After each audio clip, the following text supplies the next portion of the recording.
Откровенно говоря, я никогда не думала, что моя жизнь так поворотно поменяется, потому что до 2014 года я вышла замуж за прекрасного человека, и мы с ним создали семью, о которой мечтает каждая молодая девушка. Но мы никогда не думали, что все поменяется и, так скажем, станем гражданскими журналистами, активистами, которые будут говорить о репрессиях в современном мире. 11 октября к нам повторно ворвались с обыском в более жесткой форме, с рядом правонарушений, когда элементарно тебе не зачитывают постановление. Дверь закрылась, и с тех пор мужа нет.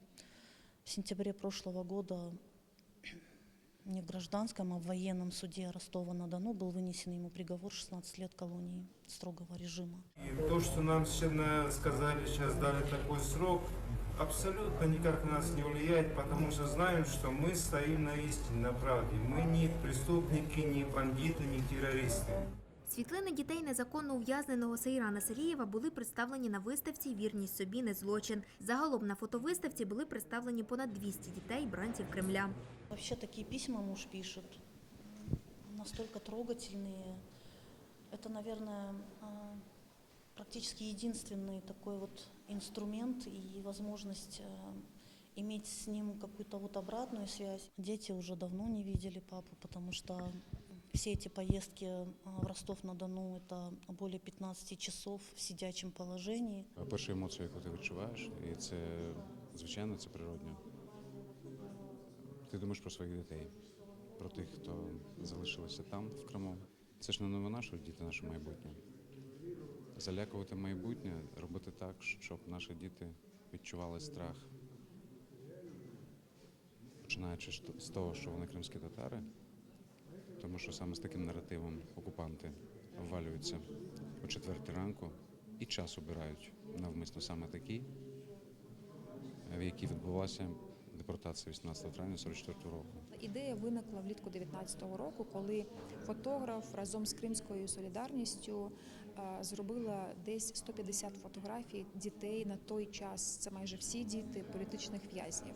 Ми розуміємо, що кожного дня таких дітей стає більше, але такими історіями ми переслідували насправді одну головну задачу – розповісти, що за цими статистичними даними, які лунають на міжнародних майданчиках, які лунають в ЗМІ в репортажах, є конкретні люди з їх історіями, з скаліченим дитинством. Через ці історії ми хотіли розказати, що Крим – це не просто Керченський міст, інфраструктурні проєкти, дороги або та дійсність, яку малює російська пропаганда, а що Крим – це в першу чергу відсутність свободи.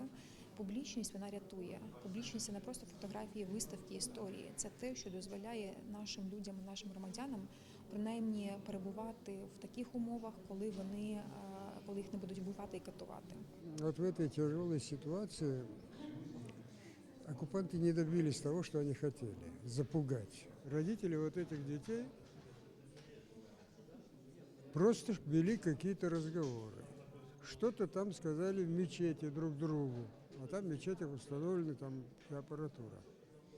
И вот на суде так называемые секретные свидетели, их физиономии не показывают, они рассказывают, что они там планировали терроризм какой-то.